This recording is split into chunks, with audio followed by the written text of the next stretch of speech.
9th of November 2008 marked the end for Corkscrew after 28 years of operation. RIP. And whilst many were sad to see it go, it was a coaster that was outdated beyond repair and rough as a badger's arse, or my chin after a shave. 19th of March 2022 marks the 28th birthday for one of, if not the most beloved roller coaster in all of Great Britain, Nemesis. And that scares the absolute crap out of me. Sure, compared to Corkscrew, Nemesis isn't exactly outdated or rough, but by God it's coming to the end of its life cycle. And we gather here today to celebrate the tragic life of Nemesis, sadly taken away far too soon. You f***ing monsters. Oh no, not on my watch. After seeing her younger sister savaged by Universal Studios Florida, we'll fight to keep this bad girl alive. Could be gender neutral for all I care. The only problem is, for whatever reason, B&M no longer supply the type of train fit for the design of Nemesis. Or so I've read anyway. Which would mean without a complete retracking, Nemesis probably won't be saved. And that, my friends, is called sad. SAD stands for stupid ass demolition. I just can't stand to even imagine it. Imagine an Alton Towers without Nemesis. You'll have to pray to Rita instead. You must escape. Go, go, go. With the ridiculous price tag it would be to retrack Nemesis, Alton Towers could probably get an RMC for even less. Which also begs the question, would you prefer a worthy replacement for Nemesis or just keep it as it is? My concern with retracking Nemesis is more the technical aspect of it. Classic B&Ms are one of a kind. It could totally lose that monstrous personality it oozes as you rumble through the layout. Also, vest restraints. I'm not a fan. With brand new B&M comes the possibility of brand new trains, and the cool new kid on the block, who I hate, is Mr. Vest Restraints. Those things butcher my shoulders on the swarm and turn me into Dexter from Dexter's Lab. With all that being said, I'd just hate to see Nemesis go. If I had it my way, I'd retrack it but keep it as close to the original as I could possibly make it.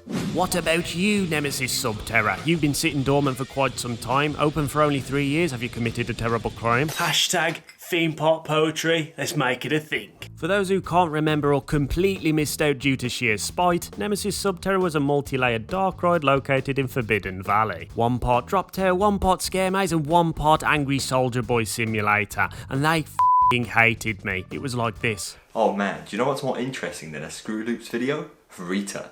But what is Rita? That's did you know Alton Towers 3 out the window then, you absolute trim break. A few years later they used it for Project 42, a scare maze which opened exclusively for Scarefest. Now whilst this is pretty good, it definitely screams temporary to me. I wouldn't be opposed to them reviving Nemesis Sub-Terra and simply polishing up the experience a bit. The overall package was great and I'm generally disappointed that it's gone. Ripsaw. Ha! See what I did there? Ripsaw was probably the greatest flat ride to ever grace Alton Towers, a rusty old Huss topspin which opened from 1997 to 2015. Jeez, has it been 5 years already? Given the distinct lack of flat rides at the park, it would only seem appropriate to replace Ripsaw with another Ripsaw. But why, do you ask? After riding Talican at Phantasialand, a suspended topspin from Huss, I realised how incredible these attractions could be. With epic music, fountains, an intense spin cycle and enough fire to make even Wicker Man dash for the Factor 50, Ripsaw 2.0 would be an absolute win. As for Galactic Air, it won't be going anywhere soon. I would love to see them spruce up the theme in that little bit more now the VR is gone, but I'm not particularly arsed what happens to this in the near future. What I am particularly arsed about is the potential to expand the park beyond Galactica, because if I'm honest, where else are they gonna go? The car park is the perfect place to build Secret Weapon 9 without the need to axe down any of the current rides and attractions. And let's be fair, Alton Towers aren't exactly short of parking spaces. I don't think I've ever seen this filled out other than on like, the odd Scarefest or fireworks night, so surely it wouldn't be that much of a big deal. The potential is huge. Another possible area for Secret Weapon 9, however, would be by ripping out Congo River Rapids in Katanga Canyon. I know, first the flume, now the rapids, and now an angry mob of Towers fans outside my window. Are they gone yet?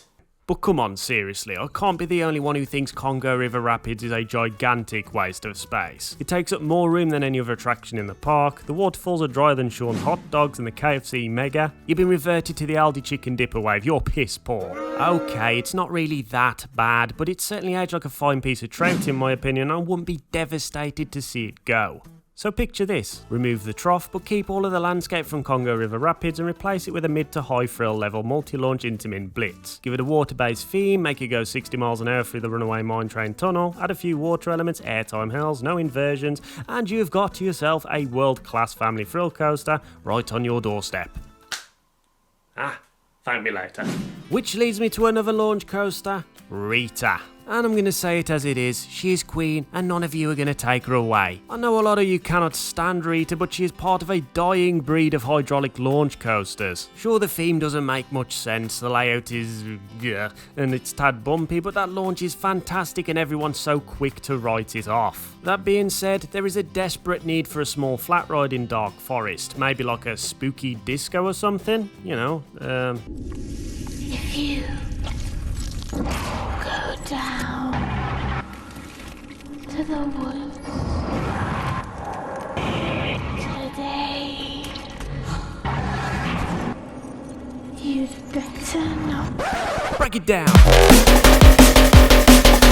Since you all know what's going down with the wizarding world of Where's Willy Wally, David Willy Wally, what? Yenan. I thought I'd cast my attention to the Ice Age theatre in hope that they will instead turn it into a flying theatre because God forbid the UK will get one someday. Just imagine.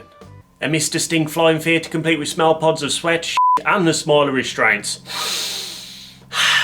Fantastic. Talking about the Smiler, we're heading over to X Sector to talk about the Ministry of Killing Flat Rides Murderous Scum. I'm sure many of you may remember Submission, the Chance Rides double swinging inverter which closed back in 2013. It was a thrilling, albeit terrible attraction, but it's left a nice sized gap to cram in something even better. I would love to see a small gyro swing here, or maybe even the Robo one which was teased in earlier concepts. Check out the video for more info on that. I'd take a decent thrilling flat anyways. Make it happen, please. Adventureland is in my opinion the weakest land in the entire park, home to Spinball Wizard, and that's it. For a park flooded in imagination and deep backstories, Adventureland isn't very adventurous. I'm proud of that one. I was honestly hoping after Sonic Spinball they would give the area a complete overhaul, but I guess that's something for another day. What I'd personally do here is get rid of the Adventureland moniker and just extend CBeebies Land, retheme Spinball into Iggle Piggle's Piss Up Party and jobs are good 'un. Now we've practically lapped the entire park, I don't think there is much more we can necessarily expand on. Let's be fair, both CBeebies Land and Mutiny Bay are the most consistent areas in the park with very little to improve on, whereas Gloomy Wood, Haunted Hollow and the gardens are littered with way too many trees and things you can't really touch. Now that I've covered my thoughts on the future of Alton Towers, let's see in the comments below what you would like to see next in the resort, and which park I should cover the future of next, if I can be asked to even do another one of these videos. Many thanks for watching guys, and I hope you thoroughly enjoyed this video. If you did, please hit that like button, smash subscribe for more content like this, and give the bell a flick if you're an absolute f***ing legend. Videos on the left, merchandise on the right. Make sure to hit this button for the ride of your life. You've been watching ScrewyLoops. Are we past 8 minutes yet? I don't know. Am I? Try a bit.